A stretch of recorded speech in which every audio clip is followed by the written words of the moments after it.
Okay guys, so today we are going to talk about volume of a sphere.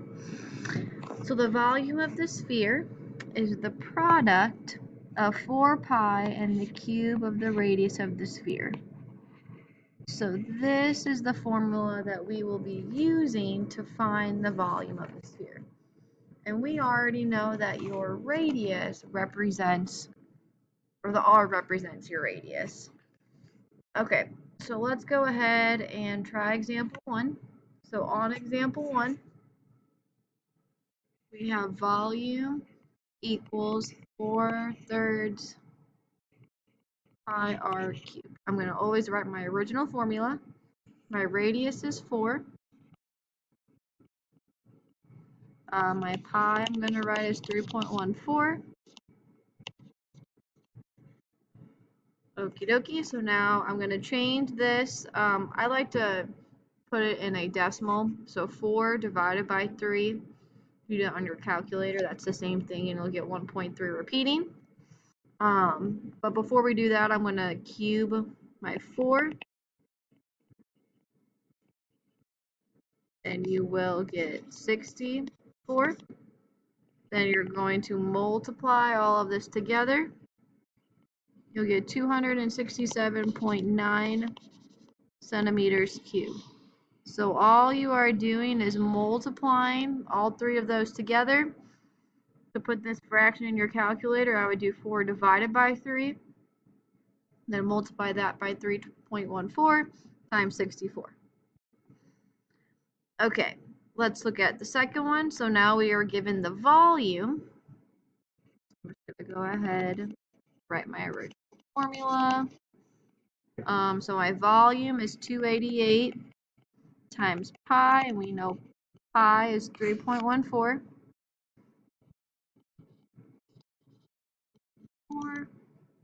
My radius is what we know now. So if you see 3.14, you can cancel them out on both sides and they'll disappear. But if you like to multiply through, you can. So I'm going to do 288 multiplied by 3.14. And I'll get 904.32. 4/3 multiplied by 3.414 is 4.186 repeating times r cubed. And then we want to get r by itself since they're multiplied together. I'm going to divide each side. I want r all by itself. And then I'm left with 216 equals r cubed. Excuse me. So we learned how to do this whenever we were solving equations on how to get rid of this exponent of 3. So the opposite of cubing something is taking the cube root of it. So I'm going to take the cube root of both sides, which will then make that 3 disappear. And the cube root of 216 is 6 inches. Okie dokie. You guys try 1 and 2 on your own, and we'll go over them in class tomorrow. But let's take a look at number 3. So on number 3, it says the hemisphere is 1/2 of a sphere, which makes sense because the hemisphere is half of a circle. And then the top of the silo is a hemisphere with a radius of 12 feet. So we have a radius of 12 feet.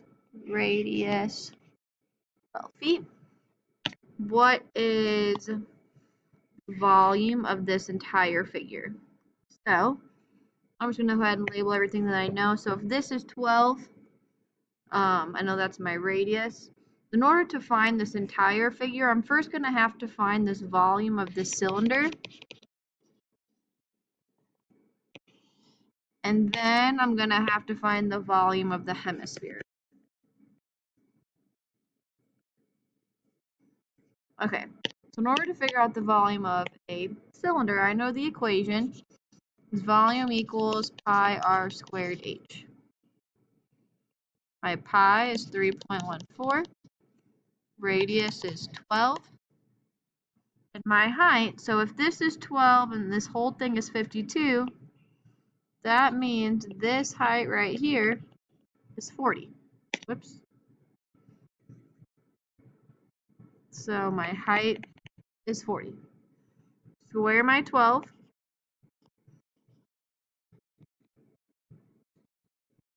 Get 144. Multiply all these together. I get 18,086.4. So that is the volume of the cylinder. Now let's take a look at the volume of the hemisphere. So I know a hemisphere is half of a sphere. So whatever answer I get, I'm going to divide by 2. So I know my formula for a sphere is 4/3 times pi r cubed.